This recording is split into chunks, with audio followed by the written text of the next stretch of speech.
Well, I think it's important that every citizen of a country have access, basic access, and that's really what mostly we're talking about, is just basic access to things that other people take for granted. I don't know that there's a lot of people other than us that use wheelchairs that really have to think about parking in the way we do and do the amount of planning around it and stuff. And the fact is that I was born with a disability, and I've done everything every other citizen has done to have access to rights in this country. So I just feel that we deserve to have the same access. So that's really what I'm looking for, and it's a human right. Transportation, for one thing, is a pain, is just difficult. If it's stats, it can be almost an all-day excursion, even if you're going out for an hour. You have to be ready for an hour, at least an hour before and an hour and a half afterwards. And once they pick you up, you can be on DATS for an hour and a half, up to 2 hours before they can drop you off. So, I mean, that's 4 hours right then and there. That doesn't even include the time that you actually want to spend when you're out.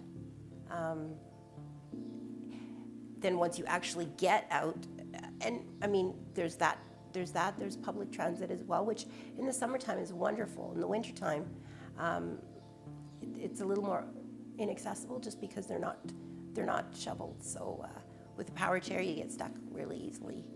But I think the one thing that most people don't understand as well is with a disability, you've only got a certain number of hours managed, that you've good hours that you have to actually go out. So that could be, for some people it could be 4, for some people it could be 8.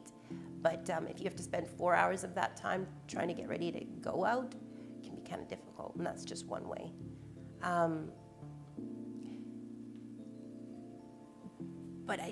So there is that barrier that everybody has, as far as I was talking about being people with disabilities being isolated in the community. Transportation's difficult to get, so people try not to go out as much. Taxis are great, but they can get expensive. A lot of people are on limited incomes as well, so accessing the community can be quite difficult. And as far as across disabilities, I mean, everybody faces the same barriers, whether they're not having ramps or not having stairs or not having visual cues if you're low visioned. But so everybody has barriers as far as access. How they experience those barriers could be different depending on which disability that you have. Well, independence is important for everybody. I mean, why are we living in this world if we don't have access, to social activities and to work and to, hockey games and all the things that Albertans and Canadians like to do, we'd like to have access to. And it costs, I believe it costs more to not include us, because then we end up sick and in long-term care facilities, and that all costs a heck of a lot more than keeping us independent in the community.